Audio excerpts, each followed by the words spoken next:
Welcome back, everyone, to the Real Marks of Long Island. And yes, I am alive. I'm here in person, live and in color, as CM Punk would say. I think I've missed like 2 or 3 weeks. I blame Courtney. And here we are. We're back at it. 3 of us, the trio tag team champions of AEW, ready to talk about some wrestling. I guess I should go into my reaction of John Cena turning heel, because you guys both went into it. Please. It was fucking awesome. I wasn't expecting it. I didn't know where they were going with the whole John Cena, Cody Rhodes Wrestlemania match. I kind of thought it was going to be, as you've heard on the podcast before, and I've said, I thought it was going to be like a passing of the guard match, it was going to be face versus face. But hey, John Cena turning heel, fantastic. John Cena still not showing up since Elimination Chamber. Not so fantastic. I think this whole, what was it been? I guess almost 4 months now of John Cena's retirement tour has been a lot of nothing. It's been 3 moments. That's the only thing that kind of just like throws it all away from me. And at that point, like, seeing what Cena's schedule is post WrestleMania, and I can't see him winning the championship with that kind of schedule. There's no way. No fucking way. Wow. So you're on team Cody's going to pull through at Mania, huh? I think Cody's going to win, and it's going to make Cena either more pissed or realize his error in his ways. Because I think he's going to do the Money in the Bank ladder match, and I'm 100% sure he's going to win that shit. And in that case, if he stays a heel, he's not going to just challenge someone outright. He can screw someone over and win his 17th championship. So one thing that I brought up last week, which I'm curious to see your take on it, is for me, now that they've turned John Cena heel, right? They've waited years to do this, and they're doing it with this authority figure of the final boss, The Rock. Won't that look pretty shitty on The Rock if they don't get it done at Mania? I think at the end, it shows that Cody Rhodes is the people's champion now, in a sense. So for him to not only overcome The Rock a second time, that's going to put the rocket on Cody's back. And if they're seeing clips of Cody in Barcelona, he's already there. The international crowd soaks that man up. The intro, his music, they sang it the whole fucking way. The international crowd is Cody Rhodes. And I think that's going to be super important going forward, especially with the PLEs that are going to be global. They're going to want Cody with the title if that's kind of reaction he's getting. And if Cena's not going to show up in these instances, what's the point to have him as champion? Yep. Yeah, that's all I got. But so for international crowds, we've already discussed, like, whenever the last time they did a tour, the international crowds are light years above any American crowd. The cheering, the chants, the Olays, the LA Night chant, like, everyone's over internationally. It's incredible. But you don't think John Cena is going to get that type of reaction Monday night in Germany? I don't know. Or Belgium, wherever they are? I think he'll get a good reaction because it's John Cena. But the problem is they turn him heel. So now it's John Cena's job to make the crowd not do that. Because then what's the point? If the crowd's cheering him, then there is no really point for him to become heel if he's just getting cheered. Right. So I think it's really going to be on John Cena to maybe initially get that pop. Right. But it's also like you look at WrestleMania back when it was The Rock and Hulk Hogan. Like, Hollywood Hulk was supposed to be the heel, clearly. But then once those two got in the ring and they started going at it, the crowd went crazy for Hulk Hogan. Here's my take. Hogan wasn't fully playing the heel. Like, they were more of like a DX kind of heel, which wasn't really a heel. You're not bad guy, right? You're not taking out the baby faces. They're making jokes. And I think Scott Hall and Kevin Nash did a better job playing the heel parts as a counterpart to Stone Cold than Hogan did to The Rock. And if Hogan did his job right and played his character the right way, he would have been booed the whole time. But because Hogan's Hogan and he can't fucking not be in the spotlight, he soaked that up And for the rock star that The Rock is, he flipped his whole script to become the heel during that match. You can't compare Hogan because Hogan, he's in it for himself and all he cares about is himself. So you can't fucking go bat for bat. But to me, if I'm John Cena and you're supposed to be full on heel going into WrestleMania, it's his job to do so. And if he doesn't do it and he gets cheered during WrestleMania, then you didn't fucking do your part and you weren't really a heel the whole time. You probably should have showed up, cut some really awful promos against the crowd, became like a Logan Paul type, and go from there, a Hollywood Rock type. Because when The Rock was Hollywood Rock, no one cheered for that man. So it's John Cena's job. The Rock showed up when he was Hollywood Rock, made the crowd boo him, and John Cena is not doing that. I think you're 100% right. I think Cena, having waited so long to be a heel, is going to, like you said, lean into it. Yeah, he might get the initial pop, when he comes out, but he's going to turn that mic on and he's going to go back to heel ways and he's going to get over, he's going to get that heat no matter what he has to say, no matter what he has to do. I don't think we're going to have like a face type of cheering at Mania or the lead up either. Like they're doing this, let's go Cena sucks thing, like when Cody's cutting a promo. But once you get Cena in there, you get the mic in his hand, you let him work, it's going to push this heel character. That's the one thing about him. He's not going to half-ass it. I mean, he's half-assing the dates, but that's, but as far as like when he is there, I think he will be turning it on and we won't have to worry about the cheering as much. I'm actually kind of shocked. I thought you were going to be on the side of, they can't let the final boss character kind of, he's the final boss. You can't let him turn John Cena heel and then flounder in. But it's not going to fall. The Rock could go out there and just rock bottom Cena for failing. Look what happened last year at WrestleMania. The Rock put John Cena in his place. The Rock can do it again. I just don't see it ending that quickly. I see John Cena winning and then Cody winning it back at SummerSlam. That's kind of how I see it. Who knows? I just think that now that John Cena is heel, the chances of Cody losing increase greatly. I thought the opposite. I thought, Really? Yeah, I thought that, there is a chance that he could win, but to me, it just more shows that Cody can come out on top and have the crowd behind him as this passing of the guard happens. Cena? To me, when it was Cena, Cody face versus face, John Cena is going after, his 17th title. Like, who knows what's going to happen? Who's going to come out on top? And I always thought that, like, I still think that John Cena is going to have to go Money in the Bank, win it, and, cash in to win the 17th title. But I thought he had a better chance as a face than a heel. I just feel like the frustration, like it would be too quick of a payoff. Oh, you turn heel and you got what you want. He's going to struggle with it. He's going to come up short. It's going to make him, like you said, get frustrated and not be able to, like, did I do this? Did I do this for nothing? Did I turn on 20 years of my career where I was the biggest babyface in the world to win this title and nothing comes of it? So, all right. I am on I'm the outlier in the Real Marks of Long Island here, thinking that John Cena is going to defeat Cody Rhodes at WrestleMania.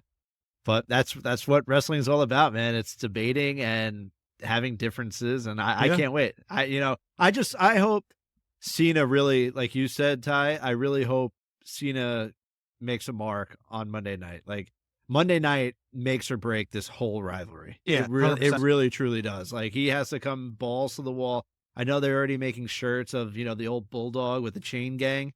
So he's going to come out with that. It's going to be a little nostalgic, but it's Monday night. Also, you guys dropped the ball. MSG, Raw, and NXT were fucking bangers. I know. Listen, Julia and Stephanie Buckier fucking tore the house down. I had no clue because I've been super fucking busy. It was title for title.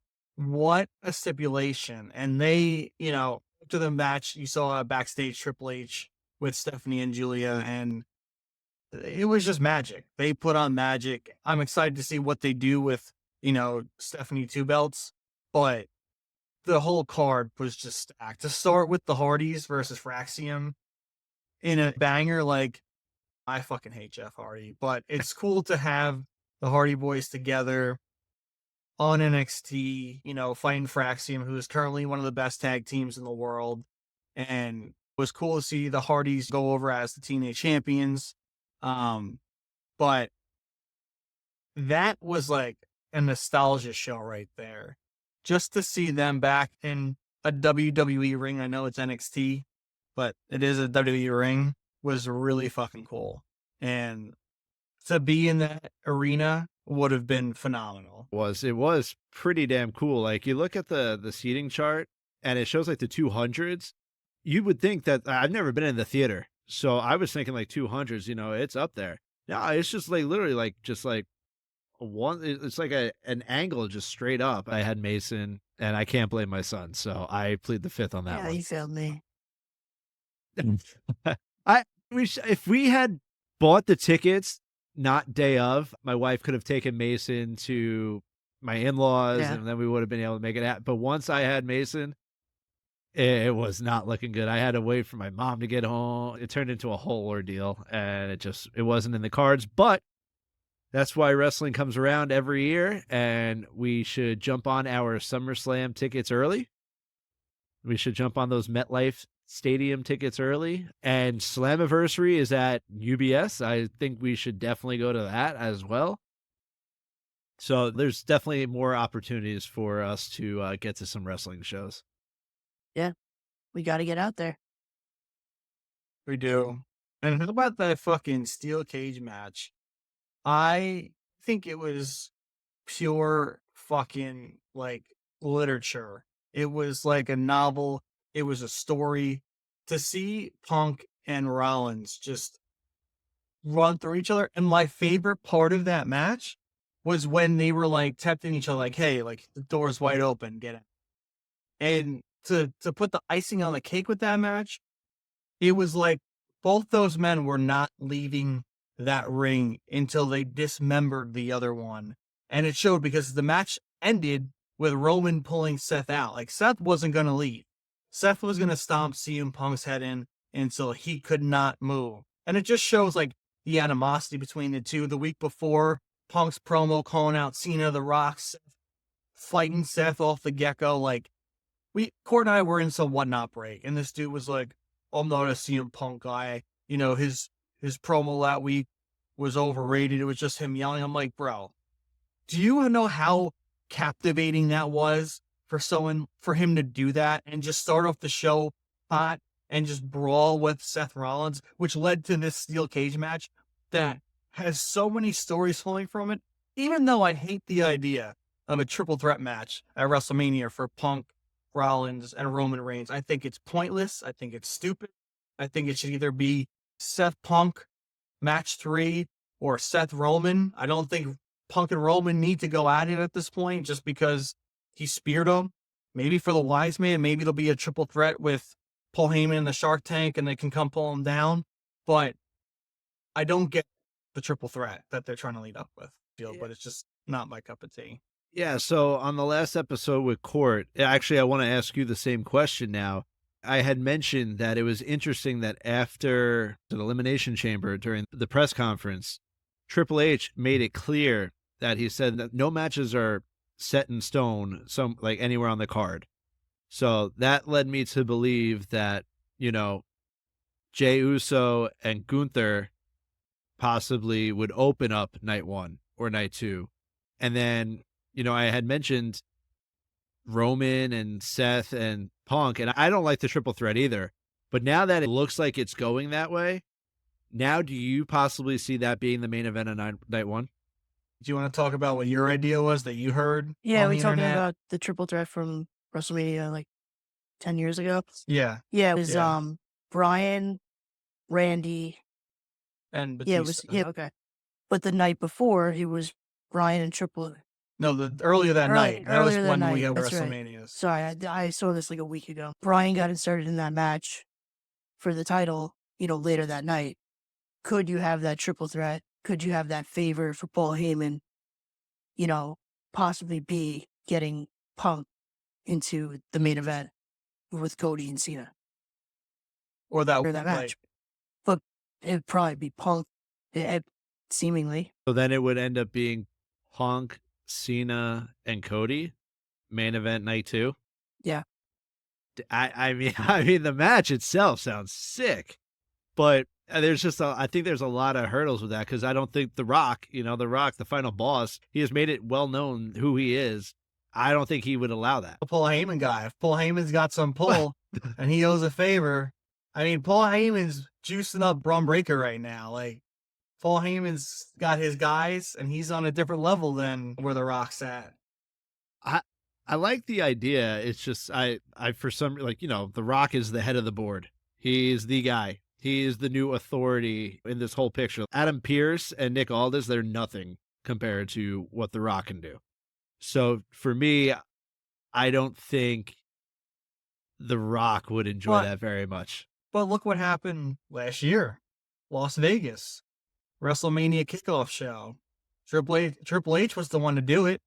And he's like, I don't give a shit. I'm Triple H. I don't care if you're on the board. This is what's happening. But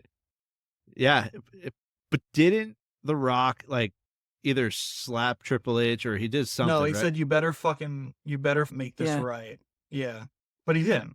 So he kind of tempted Triple H to not do it. Triple H isn't one to back down. So I mean, as long as he steers clear, I don't know. We'll see. Yeah. We'll see. I mean, it's an interesting proposition. I mean, Punk, Cena, and Cody would be awesome. I mean, whoever thought that match would ever happen in a million years? So I mean, I'm all for it if they can somehow make it work. Because you could also have it. I think you could have, like Ty said, it doesn't have to be Punk. It could be the winner of the match. So Rock could be like, oh, my cousin will easily win this match. So then he'll have 2 guys to fight Cena. But in reality, Punk or Seth could win, and that screws up his plan. But you can't put a stipulation out there and just take it back because the wrong guy wins. Fair, but isn't Roman now this mega babyface? Yeah. In a way, he did take out both Punk and Seth, but I think he only really took out Punk because he saw Paul Heyman in the ring with Punk consoling him. Yeah. And I think Roman kind of felt some sort of way, like it was if you were at a bar and you saw your ex-girlfriend that you still had feelings for talking to another man, you're gonna take actions into your own hands. So that's kind of how I feel the whole Roman Punk situation was. Clearly, he went after Seth for the stomp heard around the world. I'm excited to see how it plays out. My whole thing, though, with Roman and his pops is that, look what happened with Brock. When you don't show up a lot and you show up in a town, it's like you're going to get a pop. If you're there every week, I guarantee Roman's there every week, that's going to sizzle away. Simmer. Yeah, Roman, like Ty said, you get the cheap pop. You get the return pop because you only do 1 show a month, maybe 2 shows every 3 months. So you're going to get that quick pop. But you can't withstand being a babyface when you're just not there. And for no reason. Sure, you're kayfabing the stops. Easy. But if it continues to happen, leading up, he's not going to get the kind of cheers that a Punk would get, even a Seth would get. Seth is tweener right now, and I still think he gets, more babyface love than Roman. I want Drew to be Rock Soldier. I want Drew to be that champion. Honestly, that's who I want to be the one to take it off Cody. The man fucking deserves it. I think Drew's getting screwed with this whole WrestleMania season. He 1000% deserves way better than Damian Priest. I'm sorry, Damian.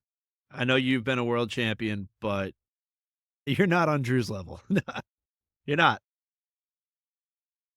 Yeah, it's true. It's not ideal, but sometimes when WrestleMania comes around where the pieces fall, you just kind of have to let them fall. Not everyone can be involved in the main event angle, I thought it would be awesome.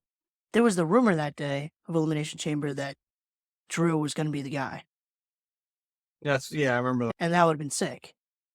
I truthfully think that rumor leaked, and Triple H has eyes, and he watches and he looks, and whether it was supposed to happen or not, I don't think so, because clearly we saw what happened at the end of that match with the Cena heel turn. But I think he made it a point. Like, I don't think Drew was supposed to be eliminated first, but then that all leaked and that got crazy. And then Triple H like, I'm going to shove it to everyone. Drew, you're taking a roll-up pin.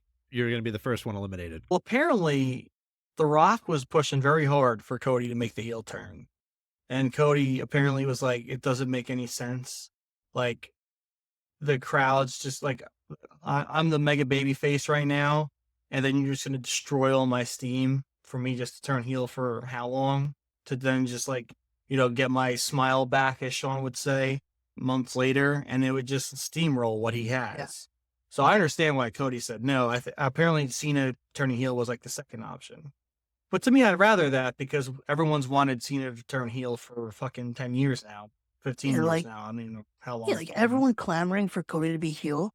Like, did you guys not watch wrestling like 5 years? Like was 5 years ago the first time you watched wrestling? Because Cody has been a heel since besides the first year of his career, from 2007 to, 2017, even more, Cody was a heel. So I don't know what you're clamoring for, but let the guy be a babyface. He's way over. I'm proud of Cody for not, fumbling and crumbling to the Rock's, wishes and pushing.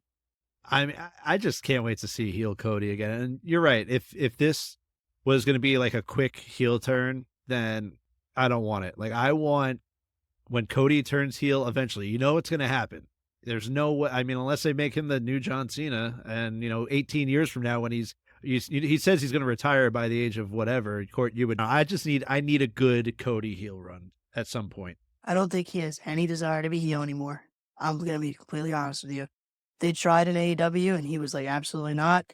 I think he's done it. He's been the heel, 85% of his career, probably more. I think he's going to stay that John Cena route, stay that babyface, get those kids, get those Make-A-Wishes. He's got to up the Make-A-Wishes a little bit. I don't think he wants it. I don't think he's in the right headspace for it. I thought in AEW, the crowd was trying to turn him heel. Yeah, and like, he was this mega babyface over in AEW, and the crowd was just totally rejecting it. Like, the WWE crowd rejected Roman for so long. They have to listen to what they're doing. Cody's like, no, we don't. I'm still going to be a face. I really don't give a shit. And then he's like, I'm going to go to WWE and become the guy. The face. And then I'm going to take Ethan Page with me. I'm going to take Sean Spears with me, Jade Cargill.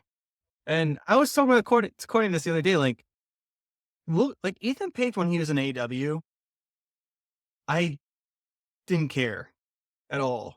And then he like steps into NXT and he's this, super interesting character, like very charismatic, super good in the ring. Like he sells so much.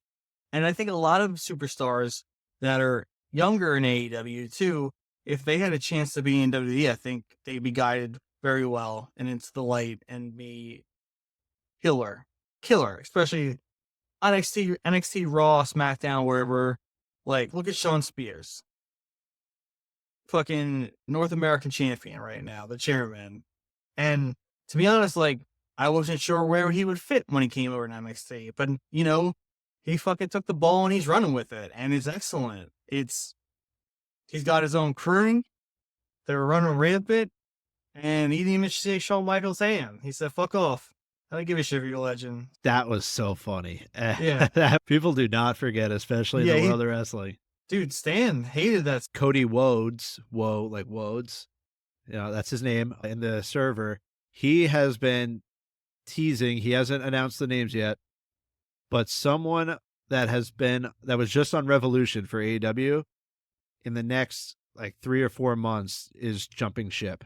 And there's a lot of speculation, all speculation. I'm not announcing anything, that it might be Mariah May. After the match with Tony said that her lover is gone. Oh, yeah. And so no names have been announced, but he is at like 88% positive that this person is jumping ship in the next few months. And then once he knows it, then he'll release the name. But he's just throwing out little teases here and there. And that's just the way it's landing right now.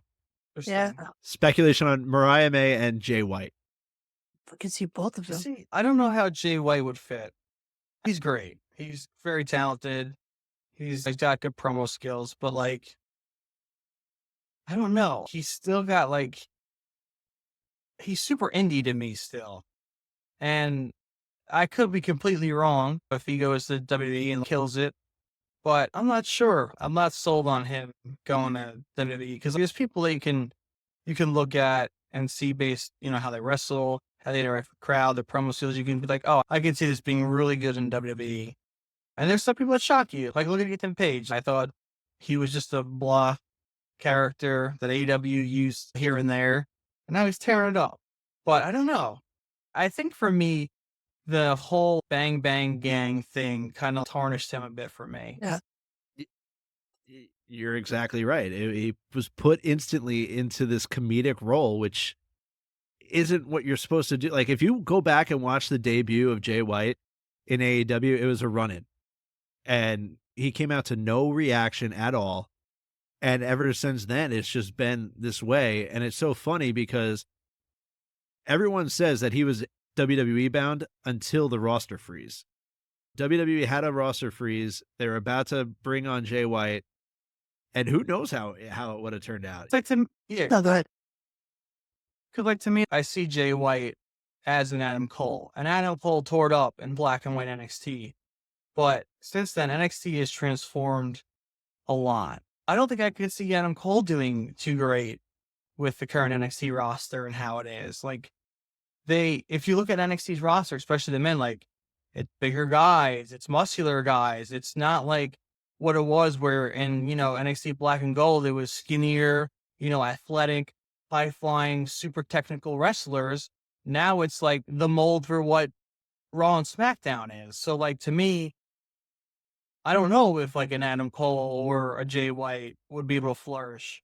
At least in the NXT realm, maybe they could be used on Raw or SmackDown. But Raw and SmackDown's so stacked, like, it's going to be tough to throw people in like that, especially if you're not sure on what kind of reaction they can garner. I think you're right that NXT wouldn't be the spot for him. If he was to come back, it would be more of a main roster spot, and it would just be like sink or swim. We're going to put you here, and, here's what you got to do. You got to make it happen somehow. I would love to see Britt Baker jump ship. I'm so tired of seeing her be misused, and I know she's got drama, but so did Punk. I just wanted your guys' opinion on, so Bully Ray tweeted out this. I guess it was after Dynamite. There was a segment in the backstage area of MJF and Hangman, Adam Page, after they had their match at Revolution. Bully tweeted out, really enjoyed the backstage with MJF and Hangman. Can't wait till one day both of them go to WWE, learn the correct way, and become stars. Now, do you feel like, Ty, you just brought up Ethan Page and Shawn Spears. They, I don't believe, are on the level of stardom that Hangman Adam Page and MJF are on, but you said they go over to NXT and now look at what they're doing. So do you think that AEW is having like an issue developing these stars, or like, how do you feel? Do you agree with Bully? Yeah, I mean, for MJF, I don't know how much molding he needs, and his character is just so niche that bringing him to WWE, like, especially on, it would have to be Raw, it'd have to be Netflix. Like, I think, especially right now with Raw and Netflix, he could flourish there 100%. I think there's like some fine tuning maybe that can be done for MJF, but overall, I think he's got it. Hangman, I think he's almost there too. no one over in AEW is molding them. They came on with this chip on their shoulder, the drive, them wanting to be the best. They want to be the main event. They want to showcase. You've seen it from day one in AEW. Like, that wasn't molded. If you're looking at younger, newer talent in AEW, it's not going too well for them. I think anyone, given the tools that WWE has, would be tremendous. I think Tony really needs to hire some veterans that know the craft, that can help mold, and let them have their hands on them. Like what NXT does. Like Shawn Michaels, and also back Triple H, had their hands on all these young stars. And just imagine that kind of star power doing that for the young guys over at AEW. And you don't need an NXT. They could be training these guys for Rampage, for Dynamite, for these pay-per-views, and seeing what they can do. To me, they went from like a hot start to a very slow and then fast decline. And at this point, like, what's the problem of having young guys just try shit out and try new things with their characters on live TV? Because they already kind of look noobish out there with all the, bunch of botches and the way things go. And like, they already have the inmates running this time. Like, when is Mercedes Moné going to lose a championship? Who fucking knows? I have a poster of her on my wall with her signature when she was Sasha Banks, because she was the fucking stud. And now she just like came to AEW and was like, I'm better than all of you. I was in WWE. I was a multi-title champion. Time for me to hold hostage the TBS championship and all the other things globally. It's just, I don't know. I don't know. Yeah, it's true. It's like, it's so frustrating because you have all this TV time. Like you said, let them use TV time to figure this out. Let them play with gimmicks, play with character ideas. It's better than having the same guy come out and to no reaction, try something else, see if you can get a different reaction. All reaction is a reaction.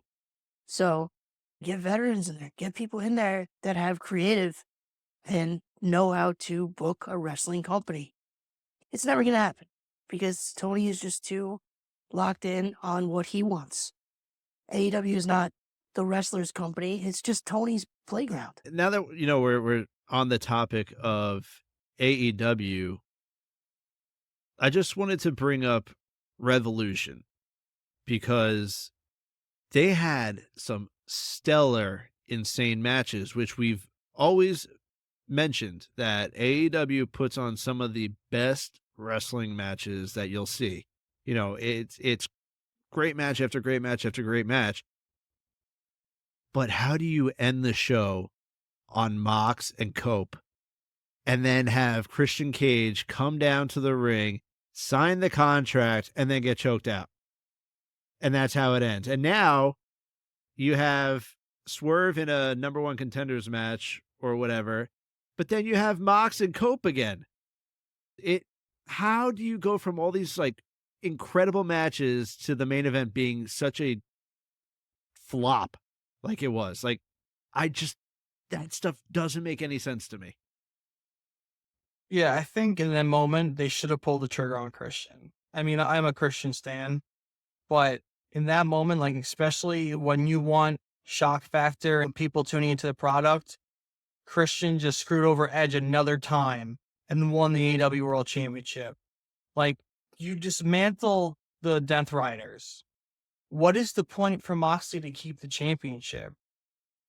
If anything, I think Edge or Christian should have walked out of that match as the champion. And to me, having Christian cash in and then successfully cashing in was the way. Because then you can have Christian versus Mox for the rematch, Edge Christian again. Like, I could watch Edge versus Christian all fucking day. For the AEW Championship would have been equally as fire. Like, if you want eyes on the product, Edge and Christian program 3 months, 2 months for the AEW World Championship. I don't know. I was there at the Nassau Coliseum at World's End, and it was Edge versus Christian, and they tore the fucking house down. It was incredible. That was when Luchasaurus, I don't know his new name, I forget his new name. The contract, backed it to Christian, and Christian won it back. Like, that's beautiful. Like, that was perfect storytelling. That was gold. This was the moment. This was that action. It's crazy that they didn't pull the trigger on it. Yeah, it prints money, but it doesn't matter. They just can't get the booking right no matter what they try. It's right in front of their face, like you guys both just said. It would have been electric. You would have had so many places to go with it. You wouldn't be cornering yourself into another alley with nowhere to take Mox and the championship. It's infuriating. I can't. And to me, like, the whole Death Rider gimmick, that should have ended with the whole AEW roster uprising and causing Moxley to lose the title. That's how it should have done. They should have taken people out week after week, how they were, until, like, the whole AEW roster is like, yo, fuck this. Like, we need to take this guy out. He's not even showcasing the championship. He's got it in this briefcase. Like, we are AEW. We bleed and love this place. Let's get the title off this guy. But they didn't. They forced these, 3v3 tag matches. They forced these triple threats and these fatal 4-ways with, like, the AEW staples. And, like, it just didn't work, in my opinion. It wasn't fun. It was just like, all right, let the Death Riders beat up some guys some more and then sneak away with the title. I hate that kind of shit. I feel like it's such a fucking easy way out. Couldn't agree more with you. It's great. The wrestling is unbelievable. I will always say that. It's the booking, it's the storylines, it's everything but the wrestling.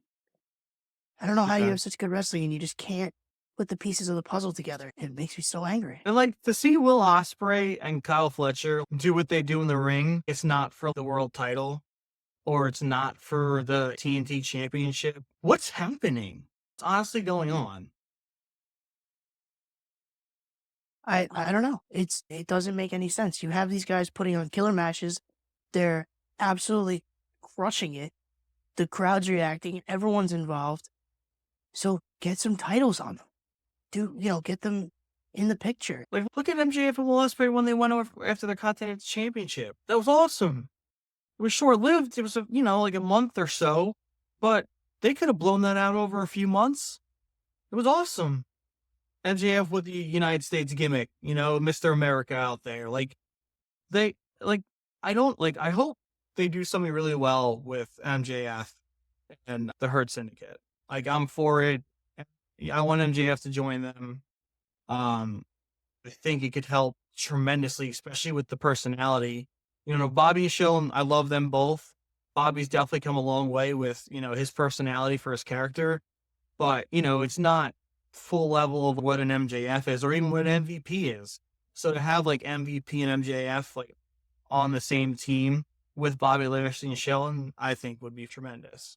Yeah, to be the mouthpiece would be perfect. Yeah, after watching that interaction between MVP and MJF, they almost made it feel like it wasn't like a wrestling segment, like it was real. Like, it was two men talking back and forth as if they were at a bar. They did it well. Yeah. And, like, the only wrestling part was when he gave him his business card and said, here you go. And the look on MJF's face, man, I think MJF doesn't know where he's starting to find, like, he never stresses. I think he's starting to finally stress, especially after losing to Hangman Adam Page at Revolution. Like, he's got to figure something out, and it's got to be soon. Yeah, and with I think with the Hurt Syndicate behind him, like, easy world championship right there. Like, not only is he going to gain more of his main streak back, he's going to have domination behind him and at his side. I mean, we already have Bobby and Shelton as AEW Tag Team Champions. What if MJF joins and becomes world champion? Then you got the stable that should have been in WWE with the Hurt Syndicate with Bobby at the helm now in AEW. Because what were they called in WWE again? Hurt Business. Yeah. The Hurt Business, when Sheldon and Cedric had the tag titles and Bobby held the WWE Championship for, like, it was really brief. Sheldon and Cedric lost it a week or two after Bobby won the WWE Championship. That should have been the dominating faction in WWE for months. But they dropped the ball on that one. So I hope it comes full force over in AEW. Yeah, that'd be perfect. And then just imagine like the shit talking that MJF already does by himself. Imagine the shit talking he would do when he knows he has Bobby Lashley and Yeah, Shelton right. Benjamin behind him to back him up. My God, the shit talking is going to be revolutionized. Yeah, it'd be perfect. All right, well, I feel like this is a good point to wrap up. Before we wrap up, though, we have exciting news. We at the Real Marks of Long Island are official WWE Shop partners. So make sure to check out the links in our bios on TikTok, Instagram, YouTube, Facebook, all that stuff. And use our WWE Shop link to buy your merch. I got Mr. American Nightmare Cody Rhodes pixel shirt. You can't get this anymore, I don't think. This is a fire shirt. That shirt is The so best fire. in the world. You can also buy Courtney's plain ass maroon t-shirt at WWEshop.com. It might have a Barstool logo on it, but fuck it. It might be there. Oh, and Justin, look, if you're a fan of the New York Rangers, get that title belt.